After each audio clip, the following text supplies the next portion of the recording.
Good morning, Internet fans. Ryan Perry here, Simple Biz Support. Today is Thursday, February 18th. Therefore, it is Internet Marketing Thursday. And as usual, I have Virginie Dorn, CEO of Business Website Center in Petaluma. Good morning, Virginie. Good morning, Ryan. How are you doing?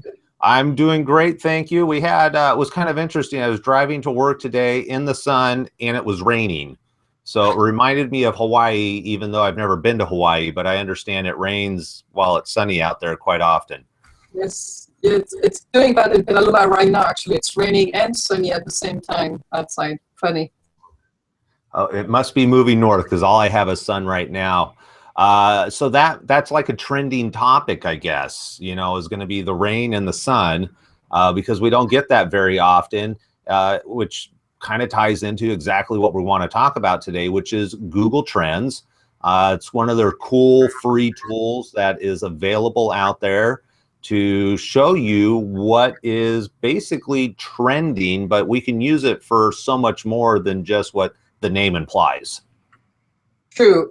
Like you mentioned, it's free, but what we use it the most here is when we need a very quick tool to figure out what kind of keywords are most popular for the type of target audience in the region.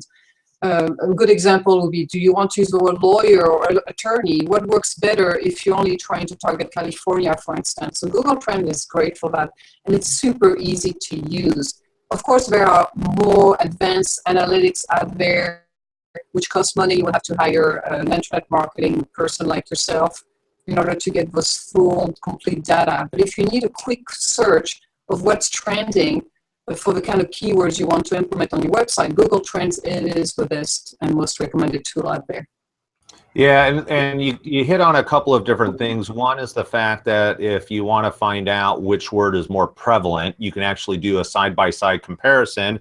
And then you also talked about as far as location. So if you're just interested in the state of California, as an example, what's going on, you can actually narrow the focus down and just see what's going on in California or pretty much any part of the world, I should say. True. Most websites out there have a local flair to them. They're not interested in being found in Utah or Colorado or China. So that applies to most site owners. They're interested in a driving distance possibly or within the region. So it's nice to be able to narrow that search to really what are people in my neighborhood searching for when they're looking for my kind of services or products. Now, if you're wide broad like Amazon.com, then you are interesting into a national and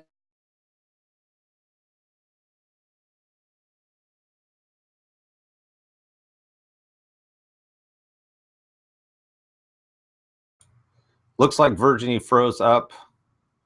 Virginie, you have to let me know when you're back on. We are having fun technical issues today. I apologize. We actually started the broadcast 15 minutes late because of technical issues regarding audio. So sometimes you just have to love modern technology. The other cool thing about Google Trends is that it's really simple to use. The interface is very easy to use. It's very un-Google-like in the sense that if you look at Google Analytics, it's very complicated, very difficult to use for a lot of people. And then if you get into their keyword research tool, that can be a little overwhelming for a lot of people just because of all the options and various things that you're able to do. However, with Google Trends, it is pretty straightforward. And I'm hoping Virginie comes up because she was going to do some screenshots of the Google Trends page and different ways that you can use it. And then how do you take that information and actually use it in your business to make smart marketing decisions. So I guess while she's doing that, I'm going to throw this on one screen. I'm going to bring up Google Trends. And I'm going to just sit here. They say delay, delay, delay. That's what I'm going to be doing here right now, hoping that Virginie is able to fix her problem. Oh, and she just popped off, so she realizes she's got a problem. But let me go into screen share real quick. Find the right one. It's the screen right here, Google Trends. All right, so this is Google Trends, and what's really cool is you could go ahead. Oh, there she is. You were frozen on my screen. You were frozen on my screen, so I don't know what's going on. I was just starting a screen share of Google Trends. I was doing the whole delay. Oh, it's like live TV. How fancy. Yes. You want to just go ahead? Do you have Google Trends up by chance? I do. Let me see. All right, Google Trends. So very easy. Just go to google.com/trends, TRENDS, lowercase. It takes you to this page. And they've changed that dashboard throughout the years. It's a little bit different than it used to be, but it's very super simple. At the very top, there is an Explore Topics search box. And it works very much like Google searches, where you could put maybe divorce attorney and see what the popularity of that keyword combination is. And you can see here, it's all based on the point of 100%. But what this tool is great is to compare. So only having one doesn't quite do the trick. But perhaps you want to know divorce lawyer, sorry. Maybe I should use something a little bit more positive next time. But as you can see, there's a slight difference. You can see then actually a lawyer is more popular on the web than attorney. Very slight difference though. But if you were interested into the United States, you could actually click on United States. And I don't mean to rush this webinar, but we got disconnected. But for instance, we are in California, you and I. I could click on California, take it all the way there, and see what the trends are in this region. And look at that. Interestingly, the word attorney is more popular in California than the word divorce. So on the West Coast, they prefer the word attorney compared to lawyer, I should say. We could do... let's compare to New York. We'll go all the way to the East Coast and see what New Yorkers are looking for. I can't see New York. Ah! Okay, we'll do New Jersey. Now, in New Jersey, it's the opposite. They prefer the word lawyer compared to attorney. And that's truly a subculture within the 50 states. Attorney is a little bit more gentler, and that's more West Coast, and lawyer is a little bit, I know, more New Yorker type of thing. So this is what we use to compare if we should optimize for attorney and lawyer. And again, you can define it by region. You could also define it by a time spent. So for instance, we could go, where did they put it? Here it's showing us the 2004 for present. I could actually decide to say, I want to see what happened in the last 12 months. And you can see the trend. You can take a look at the last 30 days. Maybe the trend you're looking for is something very, very new. So sometimes they will tell you there's not enough search volume to show the graph. So you just have to expand your search. But if you want to see what happened in 2015, you simply select that year. And you can add more terms. So you can say divorce mediator, perhaps you're trying to compare. You can see it isn't even rate in comparison to the word lawyer or attorney. Now, that doesn't mean you should always aim for the most popular keyword or keyword combination, because sometimes it's hard to compete for those top keywords. You're competing with a company with perhaps bigger SEO budget than you do. So sometimes going for number 2 and being on page 1 of Google is the best option. So that's something you need to discuss with someone like Ryan, for instance, to decide which target should be. But again, to compare, it's very easy. You just enter your keywords.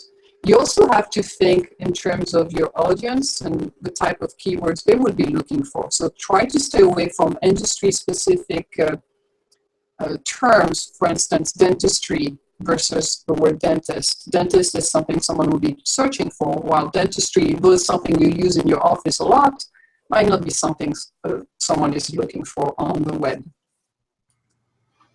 All right, perfect. So once we have that, we've got an idea of an attorney versus a lawyer, then what do we do with that information? And again, you take a look at it depends on your industry. If your industry is very competitive, you might want to start targeting the second search engine trend. If you're a dentist or you're looking local, then you can aim for the top search. I want to show you something kind of interesting in terms of website design versus SEO. So over the year, people are less interested in website design as they are into optimizing their website. It's going the opposite direction. But again, you discuss this with your marketing team if you have one, or your internet marketing person, again, if you have one. Otherwise, again, it helps you develop your content. Once you have seen what the trend is and you decided, I want to target the word attorney instead of lawyer, then you start putting the word attorney a little bit more frequently in your text. So then you're optimizing for that keyword. Right, perfect. What's interesting about this one that we're looking at right now, this graph, is that if you look at the regional, it'll show you kind of the popularity where those search terms are used a lot. Nepal, Uganda, Nigeria, and that's where all the the bad things, all the fraudulent emails are coming from, which is kind of interesting.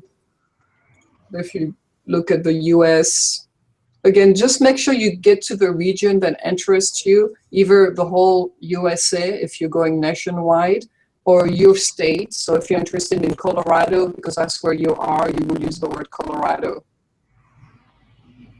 And also sometimes some of the trend works might be an article, maybe it's some kind of tragic events that happen, it's all over the news. They would actually show you the headlines here, and you'll be able to click on the headlines and get directly to that article.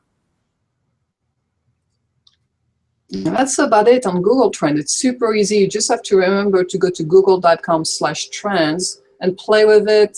You can't break this. Just make sure you compare enough keywords that make sense to your specific situation, to your industry, and to your target audience. Yeah, and the other thing I would say is that if you're putting multiple keywords in, is that you can also use it as an indicator of how much content you should write for one versus the other. So attorney versus lawyer, as an example. I was really surprised with the divorce, how close they were, because if you just look at attorney by itself, which I've done for clients in the past, it's pretty significant, East Coast versus West Coast, where on the West Coast, I don't even worry about lawyer. However, if I had somebody who was a divorce attorney, after looking at that, I would have a conversation with them and going, okay, maybe 20% of our content, we're going to use the word lawyer versus attorney, just so we can get some of that visibility also. Yes, and using Google Trends is absolutely fine with Google. They want you to deliver quality content for the kind of searches their users are doing. So for you to adjust your textual content, the name of your images based on what you see on Google Trend is absolutely fine. It's actually rewarded, because once you adjust your content, then Google will index you a little bit better because you're in touch with what people are looking for. So it's an easy tool. It takes truly like seconds, minutes to do searches. And just again, don't forget about the region, because some people just look at the searches and they don't realize it's international and it doesn't quite apply to maybe Utah. So make sure you define that region, and also even the time frame. Try to look at last year. Don't worry too much what happened in 2004, which is like they started to collect the data. What is in the past is in the past, but the last 12 months is a good indicator for you. All right, definitely. And if you're in a niche market, or if you're in something where you are following current hot topics, hot trends, keyword trends is definitely a tool to use, because you can see what's going on today also. And then there's a number, if we're following hashtags, current events, hashtagify me is another one that is really trying to find the trends of what's going on like today type of stuff. It's really, hip hop artists and all the rich people with too much money who are celebrities for whatever reason tend to show up in that arena. But there's so much different information that you can find out. And what's really interesting, I think, with a lot of business owners, and you kind of tapped into it as far as dentist versus dentistry, is when you get, as a business owner, you get stuck in your own mindset because you've been in your own industry for so long about, oh yeah, this is what people need to search for. That may be what people in your industry need to search for, but a dentist is probably not looking for another dentist. So we want to make sure that you're focusing on the keywords that the actual end user is using. And so this is a great way to find out. Dentistry here, dentist way off the chart compared to dentistry. Yes. So remember that you're building your website, you're optimizing it for your target audience, not for yourself. Yeah, perfect. All right, Virginie, with that, that's the end of the podcast. Today was a really fun, technical, challenging day. I appreciate you working through it. Hopefully next Thursday when we do this again, it goes a little bit easier for us. I hope so too. Take care. All right. Well, that's it for today's show, everybody. Hope you enjoyed it. We will be here next Thursday, same computer, same place, 9:45 a.m. Pacific Standard Time. Virginie, I hope you have a great rest of the week. Take care.